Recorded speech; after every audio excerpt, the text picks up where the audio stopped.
Welcome to Tree Talks, Talks with the Tree Whisperer. Your host, Kevin Lee from KRL Tree Service, brings a lifetime of tree work experience and a solid foundation in botany to every episode. Welcome and enjoy. Good morning, tree lovers. This is Kevin Lee, the tree whisperer in Calgary, Alberta. I'm doing a series of talks on trees and the botany of trees, their different systems, explained in as much detail as I hope is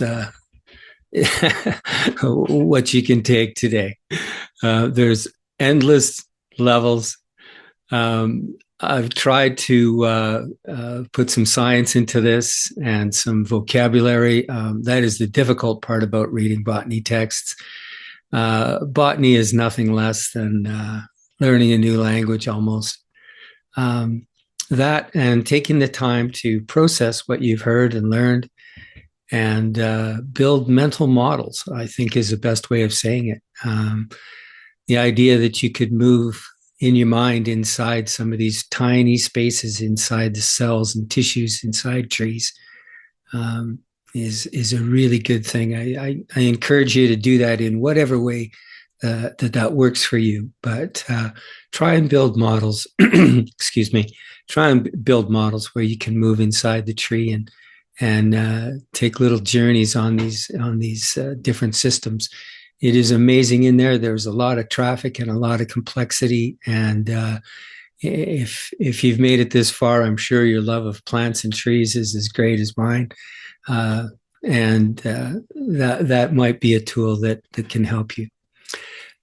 Today we are in episode number 7, and we are going to deal with a tissue called the phloem.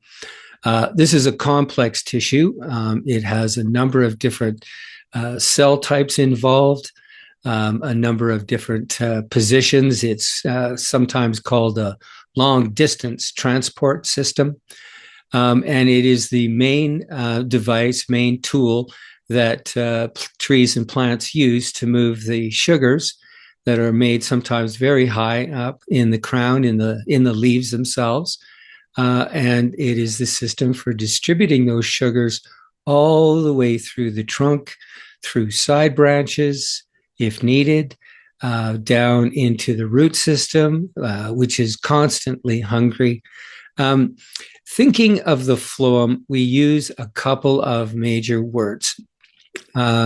We have sources and sinks. Sources are areas that are photosynthetically active during the daylight, of course, producing lots of sucrose, the byproduct of the chemical process of photosynthesis. These sugars are downloaded into tiny cells, tiny veins, let's say, the phloem veins in the leaves, and are moved throughout the system wherever they are needed. Sinks, the most basic and standard old model of fluid movement in trees was up the xylem and down the phloem, and that just doesn't cut it. Those are ideas that speak of the major movement, but it is a lot more complex than that. And I remember studying this and first running into the idea that the phloem could move upwards, and I really had to stop and think about that. But as I kept reading, it became fairly plain that the phloem is a very dynamic system. It doesn't like a lot of our little human rules. And any place that's growing or needs energy in the tree's greater system is a sink. And if at all possible, it will receive as much sugar as it needs. So that's just a little overview. We can get into a few more details here. So that's what it is. It is a sugar distribution system. Where is it? I've spoke of this concept of concentric rings within rings, the beautiful old handicraft of Russian dolls. These are good mental models to deal with different tissues in the trunks of the tree. So if we get back to that major seam between all of the bark and all of the wood of the trunk, where the cambium lies, the vascular cambium that grows the trunk to the inside, and the phloem and all the bark tissues to the outside, we are just outside the vascular cambium. And right there, just to the bark side of the cambium, is all of the phloem tissues. That's where it is. Just like the sheath, the cylinder that wraps all around branches, older branches, sections of the trunk, and the major trunk, and into the same structures in the roots. The phloem is underneath the bark, and it is supplying sugars for all of these systems. When it gets to specific areas, or if we're in a place where delivery is needed, and it's in a lateral plane or radial plane, what most often the tissue that's used for that, as I spoke of earlier, is called the rays. There are a tremendous amount of rays in the horizontal plane, that dimension of the three-dimensional concept and construction of wood, as all of these different layers grow. And that is a good place for that to happen. So the phloem lies underneath the entire older woody section of the trunk and roots, branches, just underneath the bark. We should take a moment and reiterate and talk about the cells of the phloem and the specific tissues that the greater is the tissue, is the best way to say that, but the different types of cells. So the fusiform initials of the phloem side will generate the sieve tube cells. They will generate the companion cells. Every sieve tube element, every sieve tube cell has a companion cell. And this is, they mean it when they say companion. It is right beside it. Their cell walls are adjacent and touching, and they move through the process of osmosis, a tremendous amount of fluids. Osmosis, of course, is a natural process where if we have a high concentration of, let's say, sugar on one side of a semi-permeable membrane, like a live cell wall, and on the other side there is a lower concentration of sugar, natural process of osmosis tends to always want to equal those concentrations. So if we have very high sugar concentrations in one cell, and it's both of them are alive as a companion cell and the sieve tube element are, then what will happen is sugar will freely pass from the companion cell into the sieve tube element. The other, so companion cells are also made from the phloem side fusiform initials, as are the phloem fibers. This is just strength, giving the phloem the support it needs to continue its sometimes fairly high pressure work and the constant movement and distribution of sugars. So those are the three main verticals. And of course, the ever-present and very important ray tissues. Rays run through horizontally. They run through all of the old wood towards the pith, the middle of the trunk. They pass through the vascular cambium. They pass through the phloem, and they head on out and terminate typically at the end of the fissures or in smooth points in younger bark. And a lot of the times, they will line up with what is called lenticels, where oxygen can be absorbed from the atmosphere into the trunk and distributed back towards the inside, again, by the movement of oxygen through ray cells. So, yeah, as the rays move through the and are connected through the cambium and run right beside and adjacent to the vessels of the xylem side, They can pick up lots of water from the tiny holes in the little all cells, as we spoke of, have these living cells when they're first being generated and expanding and moving into their final forms. They all have these tiny nanometer-sized pinprick holes by the thousands in their cell walls called plasmodesmata. So the plasmodesmata of rays hooks up with the plasmodesmata or the pits or the perforated ends of vessels and can borrow water from them and pass it through the cambium and supply that and be a major water supply for the phloem. It's no chance that the xylem, with its water supply, the cambium growing both sides of the tissue, and the phloem are positioned and adjacent to each other exactly as I have just described. And there is a tremendous amount of interplay back and forth, back and forth. The cambium, busy as it is, growing the entire trunk of the tree, needs a tremendous amount of sugar to fuel and give the energy to its constantly dividing mother cells, its initials. The phloem, with its constant movement and osmotic, draw, constantly needs water. So this is it. We have water for the phloem and we have sugar for the cambium. It's an amazing arrangement and it is absolutely beautifully designed. Study this. I hope you enjoy it. Yeah. Okay, so we're going to speak of at the top. Let's get into the actual mechanisms of how the phloem system works. At the top, we have at the top. There I am at the top again. But leaves and chloroplasts and excessive sugar is generally top, so that will work. In leaves that are producing a lot of sugars, we have, of course, lots of venation.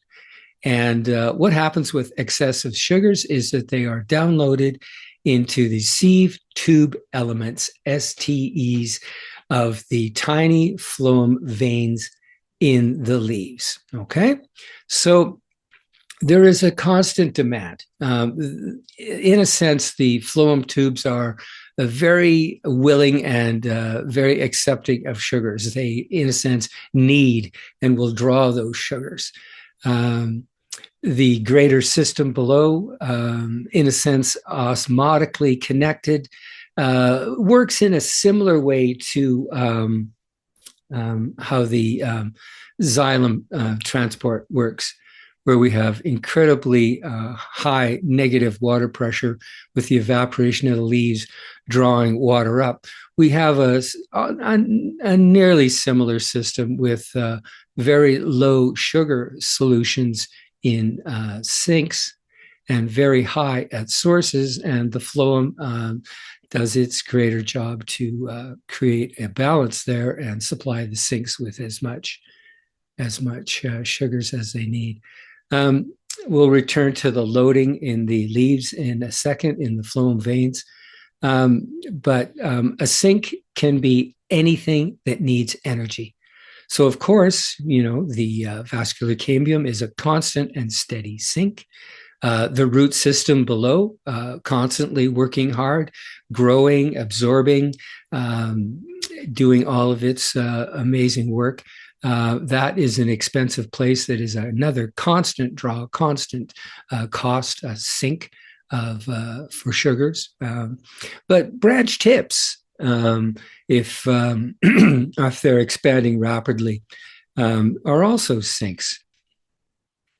The shoot extension, spoke of in the shoot apical meristem earlier, can be incredibly expensive when it's growing rapidly and developing a lot of new cells. And even though there's juvenile leaves there, they're not photosynthetically active, certainly not enough to meet their own and the adjacent tissue's needs.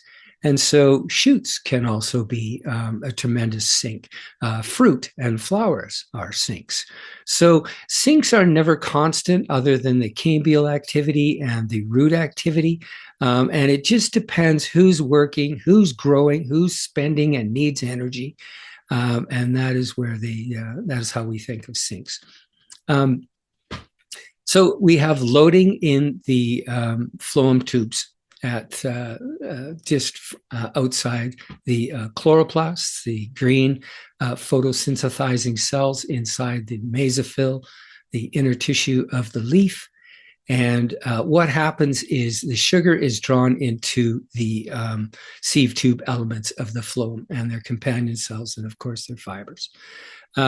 What happens is we have a very high sugar concentration forms. And at that point, back to the osmotic principle, water is drawn either from the adjacent xylem or from rays or from other tissue nearby. And what happens is as that companion cell draws a tremendous amount of water and puts it and sort of, osmosis draws it into the sieve tube element, the sieve cell. What will happen is we will have such a large influx of water dealing with the imbalance osmotically that it will literally push that high sugar concentration, slightly diluted, but still very high, into the next cell. At this point, what will happen is we can pressurize a whole sieve tube element. And they, as I said, are responsible sometimes for very long distance transport. And the sieve tube element will pressurize all the way. In a sense, it has an individual pulse is wrong. I don't want to go into our own system and with our heart and our heartbeat and the steady pump that way, but pulse is good. It's a good way of thinking of the phloem. When we have a tremendous draw from the sinks and a lot of loading at the sources up in the leaves, we can have this heavy concentration of sugars downloaded into sieve tube elements, and a pulse will occur.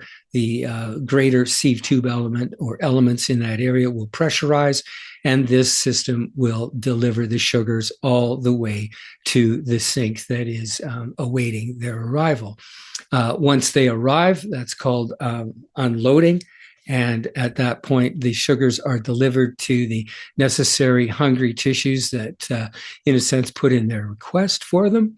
At that point, the pressure will drop and the water disperses into adjacent tissues through rays, through osmosis, or into the apoplast, the extracellular space.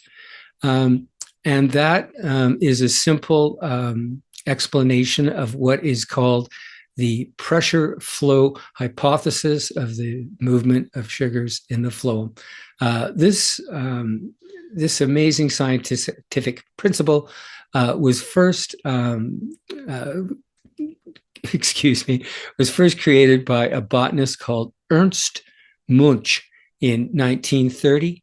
And since that time, thousands of botanists have tried to improve, take apart, find something better, some way to improve, or find something wrong with them. This is the beauty of science, is that you put up a hypothesis like that, it's like, that guy might be wrong. Our system might be better.